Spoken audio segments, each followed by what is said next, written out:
Japan Airlines midair incident. Alright folks, let's rewind to January 31st, 2001, when the skies above Japan decided to throw a little party, a near collision party to be exact. Picture this, two Japan Airlines planes, a Boeing 747 and a DC-10 are on a collision course. And it's all thanks to a trainee air traffic controller and their supervisor. Talk about a stressful first day on the job. So here's the juicy bit. The TCAS, that fancy traffic collision avoidance system, is screaming climb at the 747, but the controller is yelling descend. It's like your GPS and your backseat driver are having a full-blown argument. Chaos ensues, drink carts are flying, and passengers are doing their best impression of ceiling ornaments. Now, here's where it gets interesting. The 747 crew, bless their quick-thinking hearts, pull off an evasive maneuver, narrowly avoiding a mid-air smooch. We're talking a mere 135 meters apart. That's like trying to parallel park a bus with your eyes closed. But wait, there's more. The aftermath included apologies, lawsuits, and a trial that had more twists than a pretzel. In the end, the controllers were found guilty, proving that even in the high-flying world of aviation, human error can still cause a bit of a stir. And let's be honest, who hasn't had a day at work where they've mixed up a few numbers? Though hopefully the stakes weren't quite as high. Air Canada Flight 143. Picture this. It's July 23rd, 1983, and Air Canada Flight 143, a brand spanking new Boeing 767, is cruising at 41,000 feet. Suddenly, silence.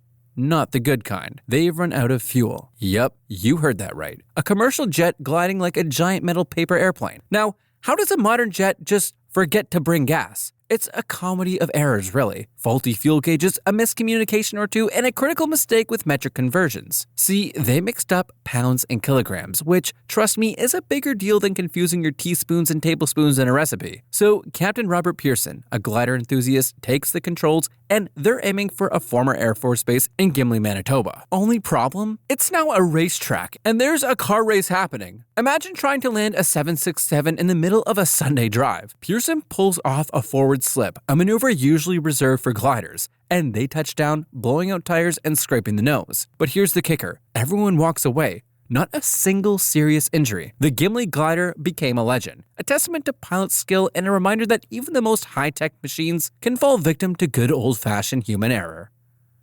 China Airlines Flight 006. So let's talk about a wild ride from 1985. China Airlines Flight 006, a Boeing 747 SP, decided to give its passengers a roller coaster experience they'd never forget. Picture this. Cruising at 41,000 feet, the number 4 engine throws a tantrum. Not just a little sputter, mind you, but a full-blown I'm out of here moment. Now, here's where it gets interesting. The flight engineer, bless his heart, tries to restart the engine but misses a crucial step, the bleed valve. Oops. As the plane slows, the autopilot tries its best, but it's like trying to herd cats. The 747 starts rolling, and before anyone can say spinal disorientation, they're plummeting 30,000 feet in under 2.5 minutes. That's faster than your average elevator ride, and trust me, not nearly as pleasant. Imagine the scene. 5G forces, passengers and crew alike are probably thinking they've signed up for a space mission instead of a flight to Los Angeles. The captain, poor guy, thinks his instruments are busted because, well, who expects their plane to do a nosedive like that? Finally, at 11,000 feet, they break through the clouds and the captain manages to wrestle the plane back under control. They land in San Francisco, shaken but alive, with a 747 that looks like it's been through a washing machine on spin cycle, wings bent, landing gear dangling, and a tail that's seen better days. The moral of the story? Even experienced pilots can have a bad day, and sometimes you just gotta trust your instruments, even when they're telling you something crazy. And maybe, just maybe, double check that bleed valve. Delta Airlines Flight 2983. It was a regular Friday afternoon at Reagan National Airport in DC until things nearly took a terrifying turn. Delta Flight 2983 had just lifted off the runway around 3:15 p.m. heading to Minneapolis with 131 passengers on board. But just seconds after takeoff, the flight crew got an onboard alert. Another aircraft was uncomfortably close. And this wasn't some random drone. It was one of 4 U.S. Air Force T-38 Talon jets en route from Arlington National Cemetery for a ceremonial flyover. According to flight tracking data, one of those jets was flying at just 875 feet. That's about the height of a 70-story building. The 2 aircraft, one civilian, one military, were practically stacked. Air traffic controllers immediately jumped into action, issuing rapid-fire instructions to both. The Delta crew didn't hesitate. They also relied on their onboard traffic alert and collision avoidance system, a tech safeguard that's supposed to keep disasters from happening at 30,000 feet, or 800. After the maneuver, one of the Delta pilots radioed the tower,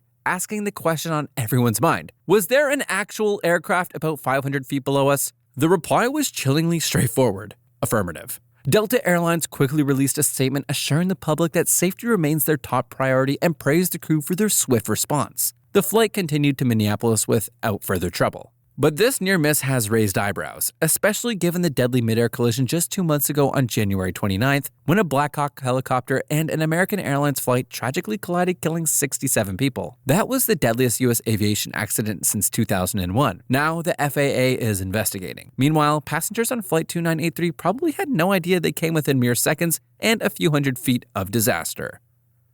U.S. Airways Flight 1549. So picture this. January 15th, 2009. U.S. Airways Flight 1549 takes off from LaGuardia smooth as butter. Then, bam! A flock of geese decides to audition for a jet engine demolition derby. Spoiler alert, these geese win. Both engines go kaput. We've lost thrust on both engines, says Captain Sully, cool as a cucumber. Can you imagine? I'd be screaming like a toddler who's lost their ice cream. Now, here's where it gets wild. Sully, this ex-fighter pilot turned airline hero, decides, nah, airports are overrated. Let's try the Hudson River. And he does it. Lands a giant Airbus A320 on the water, smooth as a swan landing on a pond. Well, a slightly bumpy pond. And get this, everyone survives. 155 souls rescued from the icy waters. It's like a Hollywood movie, but real. They called it a miracle. And honestly, I'm not arguing. The NTSB even did flight simulations, trying to prove Sully could have made it back to LaGuardia. But guess what? Real-world factors like, shock and panic made those simulations crash. So Sully was right. The aftermath? Total hero worship. Medals, keys to the city, even a Super Bowl standing ovation. Plus, they went on a goose hunting spree, which, let's be honest, those geese had it coming. And the plane, it's chilling in a museum now, a testament to one of the most incredible landings ever. Oh, and here's a funny tidbit. They found goose feathers in the engine. Talk about a foul play. United Airlines Flight 811. Imagine this, a Boeing 747 cruising over the Pacific, heading from Honolulu to Sydney. Sounds like a dream, right? Wrong. 17 minutes into the flight, thump. A cargo door decides it's had enough and rips off the plane. Not just opens, rips off. Explosive decompression follows, sucking out 10 seats and 9 poor passengers into the vast Pacific. Talk about a bad day at the office. Now, get this. The pilots thinking it's a bomb, understandably given the times, managed to turn the plane around and limp back to Honolulu. 2 engines are damaged and there's a gaping hole in the fuselage, but they pull it off. They land with a higher than normal speed because, well, the plane's a bit worse for wear. Everyone else on board survives. Heroic? Absolutely. Here's the kicker. The initial investigation blamed maintenance and ground crew mishandling. Classic blame game. But then some seriously dedicated parents, the Campbells, whose son was lost, did their own detective work. Turns out it wasn't human error. It was a design flaw in the cargo door's locking mechanism, combined with faulty wiring. Whoops. The cargo door was eventually recovered from the ocean floor, confirming the Campbell's suspicions. The NTSB had to reopen the investigation and admit they got it wrong. Talk about a plot twist. They finally concluded it was a design and wiring issue that caused the door to open in flight. This whole saga is a wild ride of heroism, flawed assumptions, and the dodged pursuit of truth. And just a little reminder that even the most complex machines can have their Achilles' heel. Qantas Flight 32. Alright, buckle up. Because we're diving into the dramatic tale of Qantas Flight 32, a real heartstopper from 2010. Imagine this, an Airbus A380, the super jumbo of the skies, taking off from Singapore bound for Sydney. 4 minutes into the flight, boom, one of its Rolls-Royce Trent 900 engines decided to throw a tantrum. An uncontained failure, as they say. Basically, it exploded. Shrapnel went flying, punching the wing, damaging the fuel system, and setting off a fuel tank fire. Oh, and it also disabled the hydraulic system and the anti-lock brakes. Just your average Tuesday, right? Now, here's where it gets interesting. The crew, led by Captain Richard Champion de Crespigny, didn't panic. They entered a holding pattern, took 50 minutes to assess the damage, and then decided to limp back to Singapore. They landed safely, despite having blown tires and an engine they couldn't shut down. Talk about cool under pressure. Here's a fun fact. This was the first major engine failure on an A380. And get this, the problem wasn't some random fluke. It was a manufacturing defect. A misaligned oil pipe that led to fatigue cracking and, ultimately, the engine's dramatic meltdown. The aftermath? Chaos. Shares in Rolls-Royce plummeted. Qantas grounded their A380 fleet, as did Singapore Airlines and Lufthansa. Inspections revealed more faulty engines, and they all had to be replaced. Talk about a costly mistake.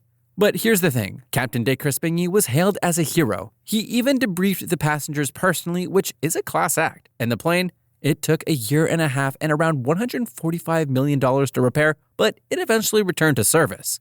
So what's the takeaway? Even the most advanced machines can have their flaws, and sometimes it takes a team of calm, collected professionals to avert disaster. And a little manufacturing quality control wouldn't hurt either. Aloha Airlines Flight 243. This is the terrifying story of Aloha Airlines Flight 243, a routine inter-island hop that turned into a mid-air horror show. On April 28, 1988, passengers expected a short and uneventful flight from Hilo to Honolulu. Instead, they got an open-air experience no one signed up for. At 24,000 feet, disaster struck. A massive 18-foot section of the fuselage ripped off the Boeing 737, exposing passengers to the sky. Imagine sitting comfortably in your seat only to look up and see blue sky where the roof should be. The force of the decompression was so violent that flight attendant Carabelle C.B. Lansing was sucked out of the plane. Her body was never found. Despite the chaos, all 90 passengers survived, though 65 were injured. The pilot, Captain Robert Schornsheimer, and First Officer Madeline Mimi Tompkins had mere seconds to react. With the plane falling apart midair and one engine failing, they made the impossible happen. A safe landing at Kahului Airport on Maui. But what caused this nightmare? Metal fatigue and poor maintenance. The aircraft had 89,680 flight cycles, more than twice what it was designed for. A passenger even spotted a crack before takeoff but didn't report it. This disaster changed aviation forever, forcing stricter maintenance regulations. But one question remains. How did this plane stay in the air with half its roof missing? British Airways Flight 009. Imagine you're cruising at 37,000 feet over the Indian Ocean when suddenly, all 4 engines on your plane just stop. No warning, no explanation, just silence. This was the horrifying reality for the passengers and crew of British Airways Flight 009 on June 24, 1982. Their Boeing 747, affectionately named City of Edinburgh, unknowingly flew straight into a volcanic ash cloud from Indonesia's Mount Galunggung eruption. The result? Ash particles scoured the windshield, clogged the engines, and turned them into lifeless hunks of metal. One by one, they flamed out, leading the massive aircraft as nothing more than an oversized glider. The cockpit was a mix of disbelief and urgency. "I don't believe it. All 4 engines have failed," the flight engineer shouted. Meanwhile, Captain Eric Moody, in what can only be described as British understatement at its finest, calmly announced over the PA, "Ladies and gentlemen, this is your captain speaking. We have a small problem. All 4 engines have stopped. We are doing our damnedest to get them going again. I trust you are not in too much distress." In reality, they were minutes away from disaster. If they couldn't restart at least one engine by 12,000 feet, they'd have no choice but to ditch in the ocean, something no 747 had ever survived. Then, a miracle. One engine sputtered back to life, then another and another. 3 out of 4 roared back, allowing the crew to regain altitude and limp toward Jakarta. Even the landing was a nightmare. The windshield was so scratched by the ash that Moody could barely see the runway. But against all odds, Flight 009 touched down safely. A 747, no engines, in the dark, and they made it.